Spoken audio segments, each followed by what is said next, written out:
The day is finally here. You had a preview of this in the last video, but this is the main event. I am continuing to work on the patio that Mom asked me to put in.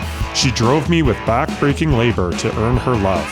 Today is the time to actually make this backyard go from drab to stunning. This video covers the installation of large format pavers over two surfaces. The gold standard, 6 inches of compacted 3/4 crushed gravel, sand, and next-based paver panels. And the surface that will upset the internet, a concrete patio that is in good surface shape. There are considerations that you must take into account. We will talk about all of those today. Grab a coffee, tea, or your favorite adult beverage, and you can vicariously live through my trials without straining any muscles at all. At least not yet. Oh, and a huge mistake almost derailed the entire project. The pallet is the wrong material. I'll go sideways, but we're pretty much good to go here. All right, next base is done, ready to go. So I'm gonna go about a 1/2 inch or so overlap here. That'll give us a little bit of a gap. So this charcoal is gonna be our border. I think it's gonna look really good. I laid in some of the border to check the square of the new section and see how well it lined up height-wise with the concrete patio. Looks like we're bang on height-wise here. Like a 1/16 of an inch difference there.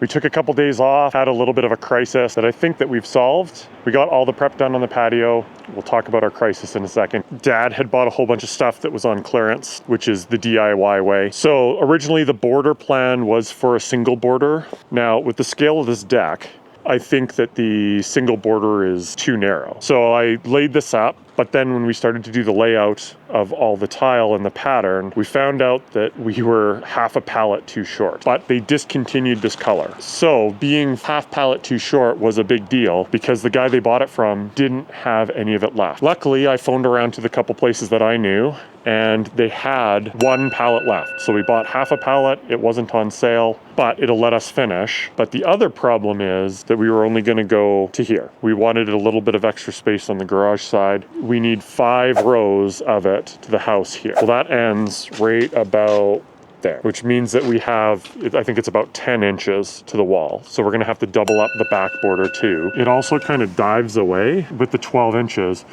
We can cut a little bit off the backside here. Luckily, this charcoal edging is still available. Laid like this, we're gonna lay it that way. What we're gonna do is start the pattern about there so that it runs all the way here. And then we're gonna have the other pattern start and run this way. As if this side drop, it's gonna be at a seam that's gonna run all the way down here. So if there's a height imbalance, you're still gonna be happy with it because you're not gonna end up with blocks that are doing something like that. The other thing I need to do is I need to cut up these jambs. I'm actually probably just gonna take them off completely. The pavers fit underneath the jambs, but it made it a lot easier to install pavers with them out. Some quick work with a hacksaw and a skill saw got it done. So Dad drew this out, but it kind of shows the pattern that we're gonna lay. And then once we finish this, we'll just start over at row 1. There's nothing hard about this process if you've done your ground prep well. Just simple, back-breaking labor. Dad decided what the paver pattern was gonna be. These were an option he took from the Belgrade website. So the big advantage I see with this base, you can set the stones down wherever you want it and slide, which you can't do on sand, because as soon as you do that, you push the sand out of the way. Now, I'm gonna be pretty fussy here to start. Oh, I think this is gonna look great. The executive designer needs to make a decision on whether she's happy with this pattern, and I don't wanna go too far with this, because these things are about 80 pounds each, maybe 100 pounds each for these big ones. Kajillion pounds.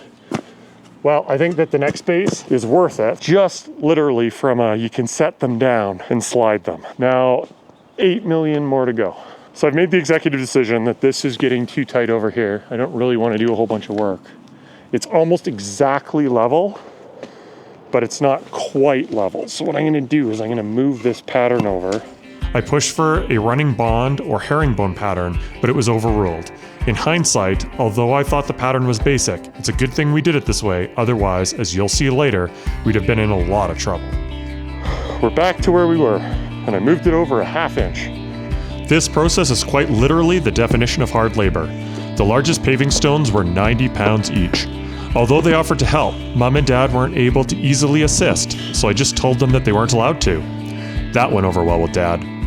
This process became very monotonous. The only thing that I had to keep track of was which direction the grain of the 18 by 18 tiles went, because that was the only thing I could mess up easily. Well, and where my fingers were so I didn't crush them.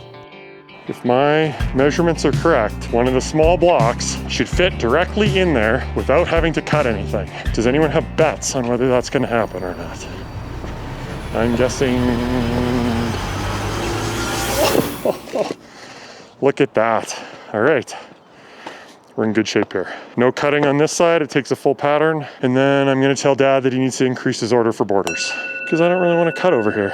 Yeah, I don't think it's very nice. I think it's terrible. No, you're not changing it. These things are impossible to get up. Mom just said, do you know what I was thinking? We couldn't have planned this better. Planned. All right, last paver went in. Well, last paver from a pallet. So this is 1/5, a little bit over 1/5 of the patio done. This stuff is super nice. It's quite square, which is nice because it's not rectified, I don't think. We'll see how close we are to square off the house here, at least. We're square over here for sure. One pallet down, half there, 1, 2, 3, 4.5. So we got lots left to go, but it's a beautiful day. 10:49, so we're about 50 minutes. So if it keeps going at this rate, we'll be done today, but I don't think it's gonna go at this rate. 9.5-ish. Oh, we're square. There's some, looking at this, we tried to clean these off and this will not come off. So these are stained. So hopefully I'm gonna only have to pull that one, probably that one. Not great. I thought they'd clean off and I made the mistake of not cleaning them off on the pallet.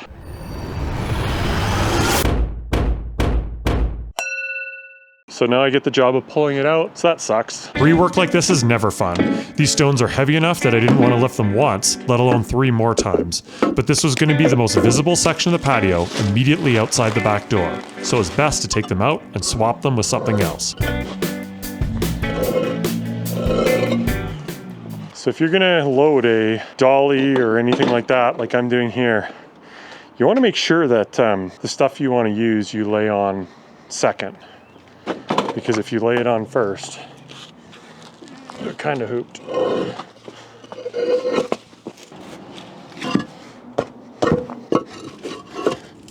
Okay, now we're back to where we started. We have some grinding to do here. These cracks are a little bit lipped, so I have a cup wheel grinder. We'll grind those down. These ones are fine, they're flat. Now let's get controversial, laying pavers over concrete. Dad insisted that we leave the concrete. From his perspective, it had lasted a long time and was completely fine.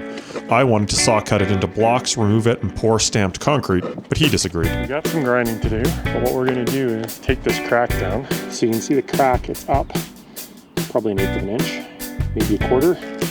We're gonna take it back all the way to here, where it all levels out again. So we just have a diamond cup wheel here. There's a couple reasons I eventually agreed. I'm a dutiful son, and I do absolutely everything my dad says. This patio was here when my grandfather built the house some 60 odd years ago. The concrete isn't heaved and hasn't moved in that time. This section of the patio runs away from the house at about 1/8 inch per foot, and the other section runs along the house out to the driveway at about the same slope. Now, this is easy, right? No, kinda. My biggest concern from the start was unevenness. A cup wheel on a grinder takes out any high spots to give the stones the best chance of laying flat. There you go, pretty stable. So it's all ground down. There's still a little bit of wobble on here, but I think it's what we're gonna get without going to self-leveling underlayment or something like that, which we're not gonna do. Ooh, that's not good. This stone you can see I wasn't happy with, so it came back up and I ground more out of the crack. There were some other stones that I found that had imperfections on the back of the pavers themselves, and those had to be ground out so that they all sat flat. So we're over to where we're gonna need to cut this expansion joint, and it's not looking fantastic. You can see that the, I forget what they call it, or crack control or whatever, for the concrete is here. It's about, I don't know, 10 inches off, and you look at it going down here, and it just goes whoop. So it's 16 inches here at the side. So I thought, oh my gosh, we're way off here. But what it ends up being is that they just cut this in a little bit of a screwed up way. So we'll have to deal with it. What I'll probably do is split the difference, underhang the tile here a little bit, overhang the tile here a little bit. I'm just gonna mark where I want the chalk line to start before I get too far down the road and can't see where this crack line is. So what I'm gonna do is throw a piece of tape down and then mark.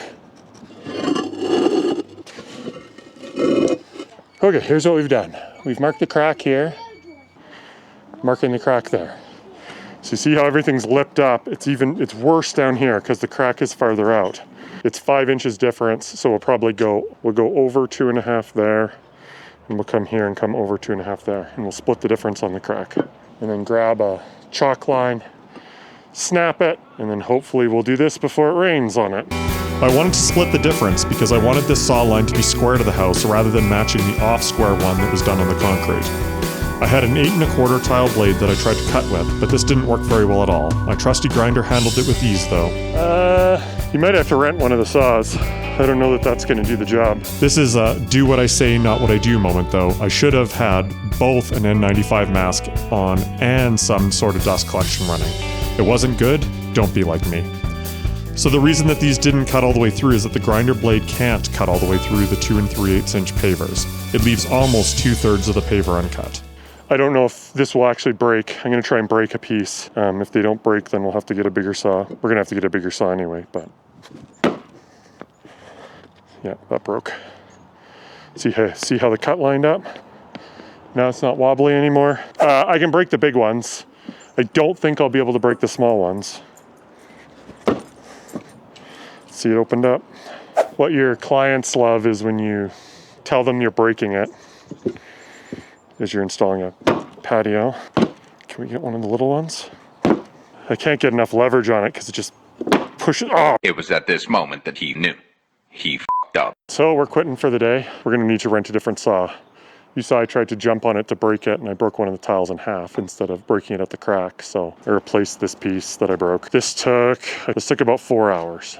This is a really good first step for this backyard. See you guys tomorrow. Day 2 of patio laying, but we're gonna have to pull some stones from farther away because when they laid the pallets down, they put them too close for me to get a pallet jack in between them. It looks really, really, really nice. Got Dad to pick up a gas-powered concrete saw. We'll saw through these again.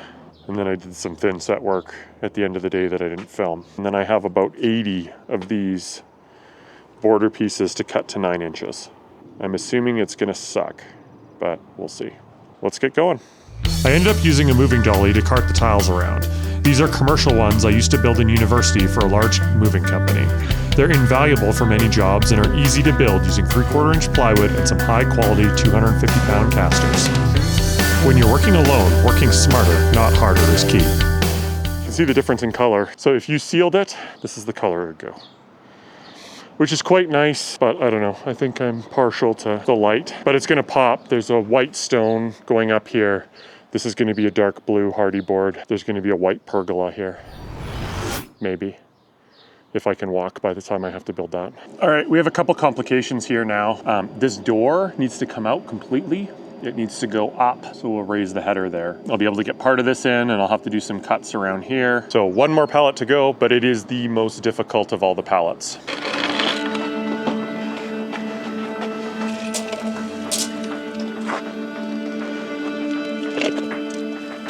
Good stop.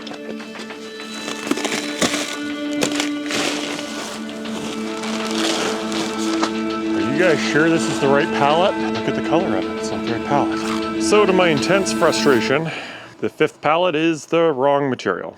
This is the Tofino gray instead of this. So we don't have anywhere near enough. So not only were we short on the actual measurements of the patio, they sent the wrong pallet, which means that they probably don't have any more of it, which means that we're phoning around a whole bunch of places to see who has another pallet of it.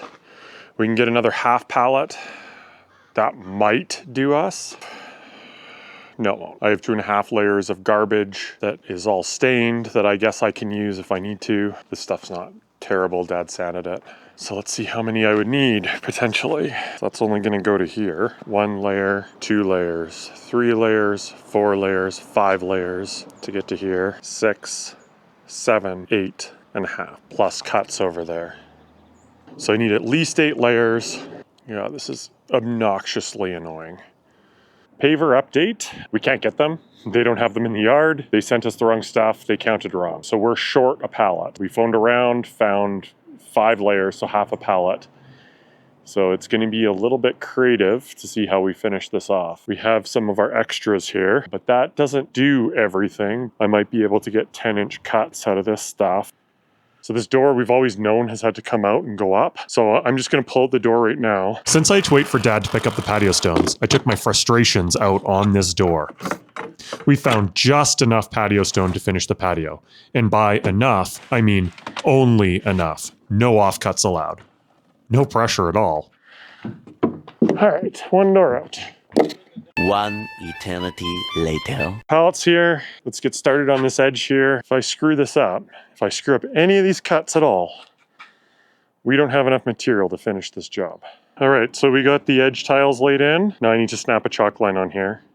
Mark a line on these, cut them square so that a tile fits in. You can see that I'm short on tile, and I'm using stuff like this. This one out. That's perfect there. That's perfect there. Move this one here. This should be one piece, and that should be one piece, and I don't have any left of those at all. So my only option for correcting that would be to do nothing, because I'm not cutting blocks in half. So you get pieced together right at the end, but I have no other option, so. After snapping the chalk line, I used the grinder to scribe it. The large saw puts out so much dust that any marking on the tile other than a scribe line is invisible. These gas-powered saws are loud, dusty, and miserable to use. But when you need to cut thick paving stones, they're the only game in town.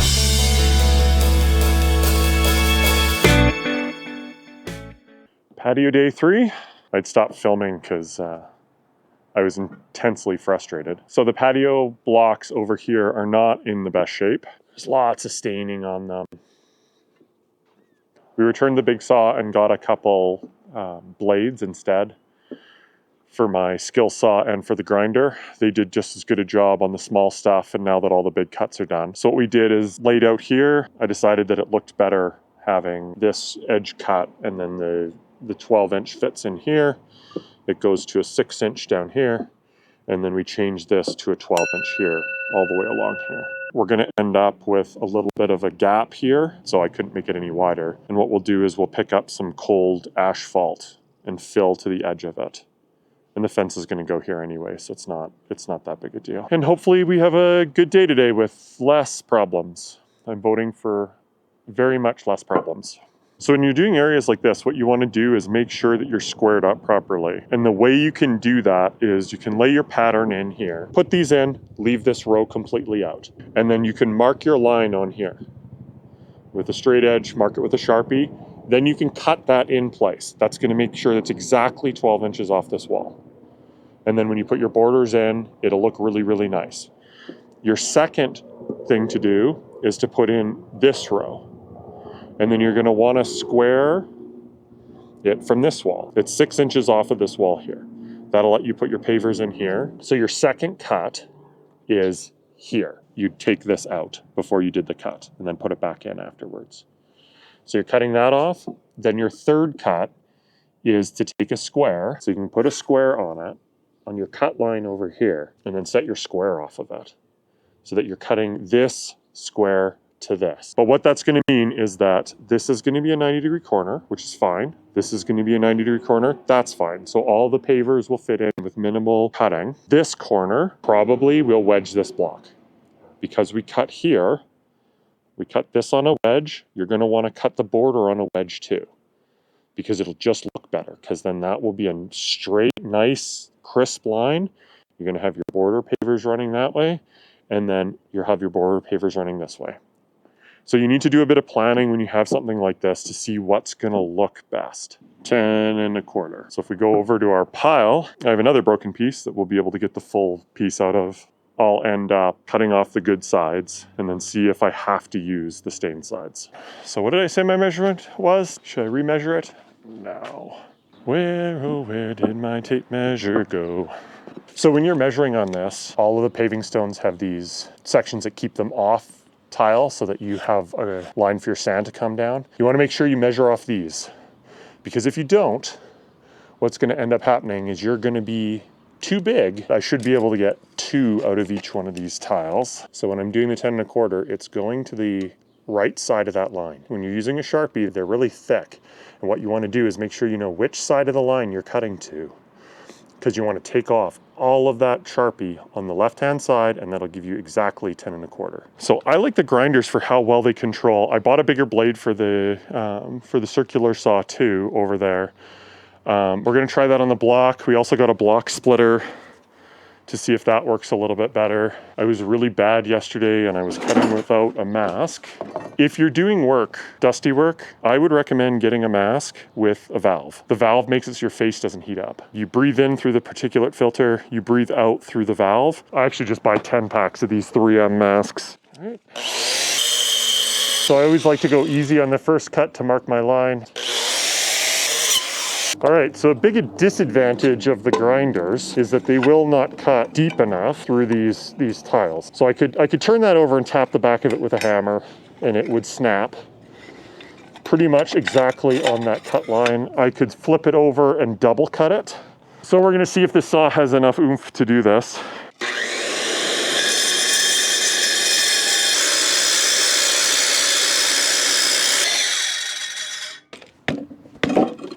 There we go. You can see the edge there.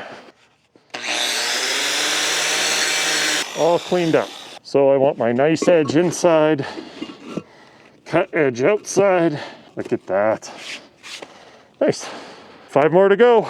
So one thing that I like to do, once I've made a cut and I know it's good, use my cut piece as a template. I can't use the bottom line because when I cut this, I use the cup grinder to grind the backside. So what I'm gonna have to do is flip it over, this. So I'm gonna take that, I'm gonna mark my pen. Make sure you use the same template every time. Keep track of your template, use the template over and over, cut this off. Oh, I've gotten one cut done in an hour. I'll be done in 17 years. In this video, I favored the grinder because it's light and easy to use. It also seemed fastest. However, I think overall it would have been better off using the circular saw because of how much less edge cleanup is required afterwards. An advantage with the grinder over the circular saw is being able to hold a vacuum behind the tile to collect dust. You can see this almost completely eliminates the dust from the cut, protecting you and everyone around you. If you find it difficult to hold the hose and grinder at the same time, you can buy attachments that allow you to connect dust collection to the grinder itself. I find that drywall dust bags work best in the vacuum so you don't just blow it back out into the air. You can actually hear it change. There we go. See how it sounds hollow? I'm gonna have a lot of cleanup to do on that one. Kind of dished up. That's gonna hit our other tile. So what I'm gonna do instead, I'm gonna flip it over. Not bad, not great. This one is probably the biggest. See how much nicer a nice saw cut does? Do that one first. Last one, get up. Nice and tight.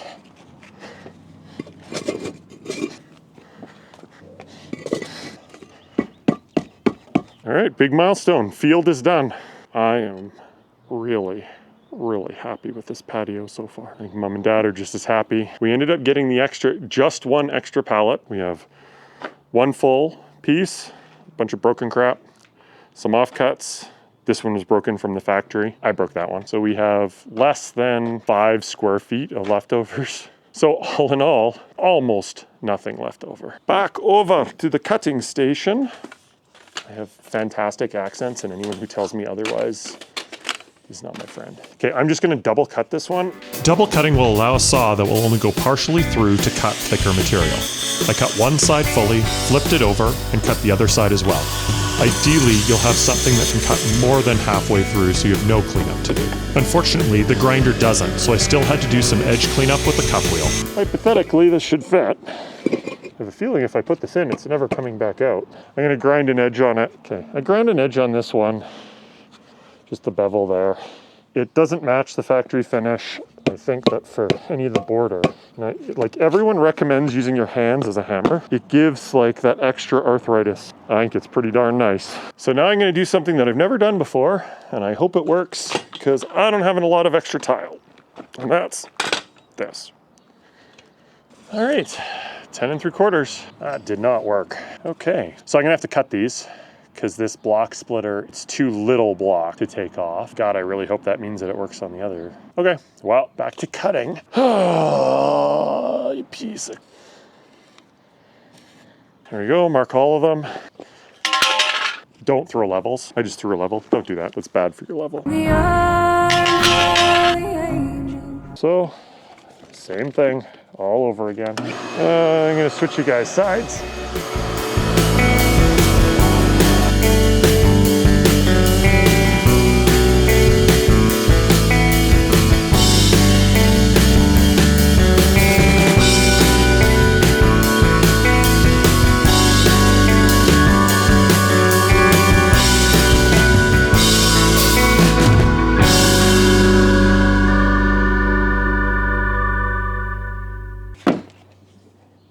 Just perfect. So we now need to cut down this tile. So we have the length cut. We're happy with the length, but we need to cut here to 4 3/4. Holy crap, it's square. There we go. There we go. So we got this guy over here. Let's see. All right, time to tackle in here, but this is the afternoon. We'll work this way and then do the back wall last. Okay, so we need to go around this conduit. So what I'm gonna do is I'm gonna lay this out. So if I go here and I butt it to that conduit, which would make my life easier, I move all the way over here and then have an inch gap, which I really don't wanna have. So what I'll do is I'll bring the block over to this, cover that up, move this way. Maybe that'll leave me a perfect block at the end, but I kind of doubt it. So you can overcut the back. It cuts at the front here. Now, should be able to take a screwdriver, stick it down in there, break it up. Now we need to cut a piece out of there. There.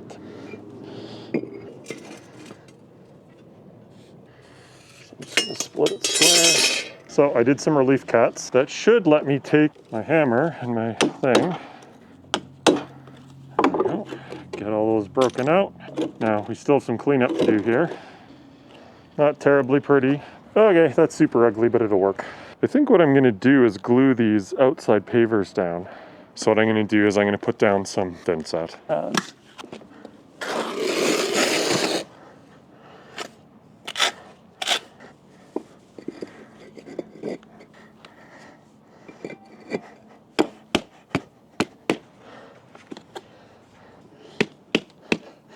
Okay, we're on to the snap border now. So I'll resume at 9 here. Just snaps it, and then you hope it works. And it does.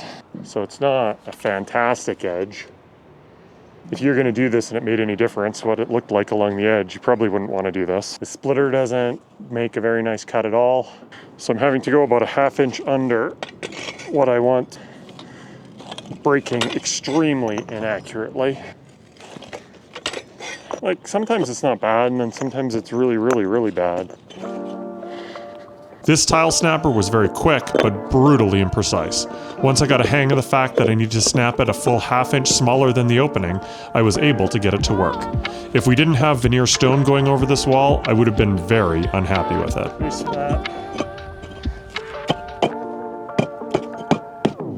There we go.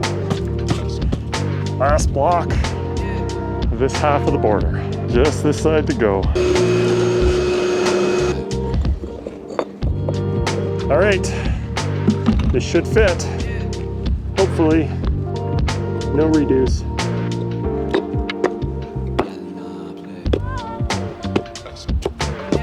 Like a glove. All right, done for the day. Need to put down the sand, all the borders in, all the way along. I would never use that tile snapper if you have to do anything that's nice. But along here, it's gonna get covered with stone. All the way around.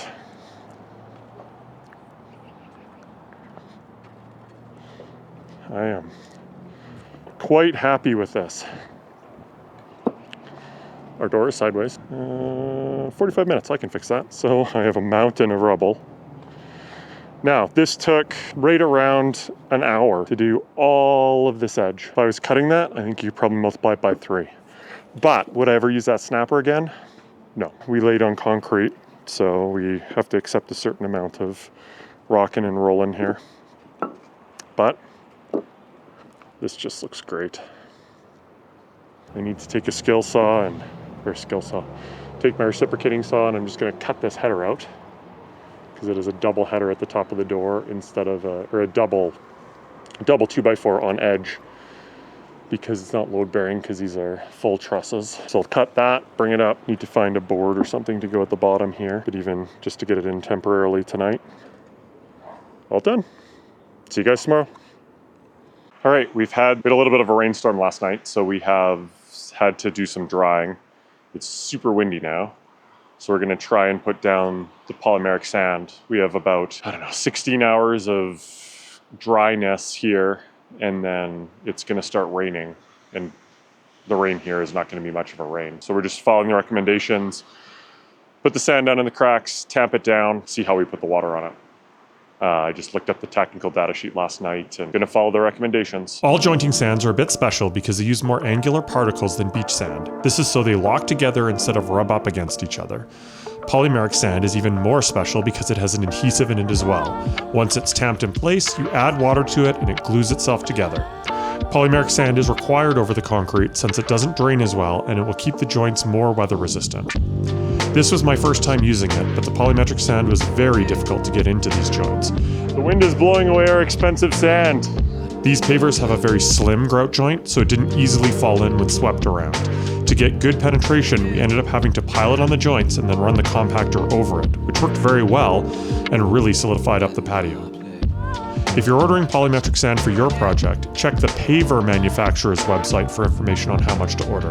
All of the volumes required are on their website, not on the sand supplier's website. It really depends on what your pavers have for grout joint and how big they are. In my research on how to do this, some installers say to lay 1/2-inch plywood over the sand and then compact on that to avoid breaking the pavers, and others recommend a rubber pad designed to go on the compactor. We improvised using a piece of the paver base bolted to the compactor. This worked very well, until it ripped off. I just bolted it back on again. Since our sprinkle shower was coming, we quickly cleaned off the excess sand and got ready to spray it down. So we got all the sand cleaned off. We're ready to go to water this in. So the instructions say spray about 200 square feet, which is about half of this, for 30 seconds, then come back and water it in. It needs to be on for at least an hour before rain comes, and we have a hypothetical less than 1 millimeter of rain, which is probably nothing, in about 2 hours. So we'll try this out. The technical data sheet, or TDS, on the website for the sand has pretty straightforward directions. First, blow the sand off and check to make sure your levels of the sand in the pavers are correct. Second, split the pavers into approximately 200 square foot sections for watering. For us, this was about 1/3 of the whole patio. Third, use a shower setting, wet the entire section for 30 seconds. And fourth, go back, leave it for a little bit, and then use the shower setting again and wet the entire section for 30 seconds again. After this, you just let it dry. It says that if it foams up, I need to stop immediately. 11, lost count, not even close. All right, that's probably good. So call that area good, let that soak in. I think what you're essentially supposed to do is avoid getting a whole bunch of the glue on the surface. All right, hypothetically, that's the instructions.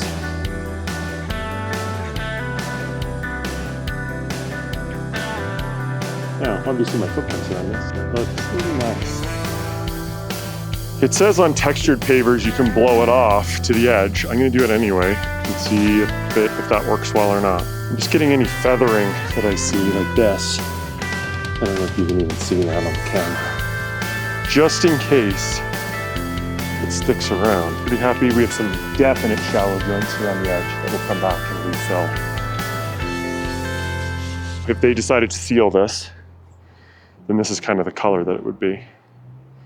Dad still needs to build up this edge. He's gonna take grass all the way up to the top. Oh, what a day. A few days have passed now and we finally have had some nice weather. It's about 6 days later of torrential rain. So unfortunately we didn't get what we were supposed to have, which was like an hour of rain and then 3 nice days. So according to the instructions on the grout, it's supposed to be 72 hours without rain. Unfortunately, we didn't have that. We were supposed to, but we're gonna have to go back and take a look at some of these grout joint and see how soft they are and see how much of the adhesive that's in the grout got washed out. We have a couple areas to touch up, but otherwise I think this patio is done.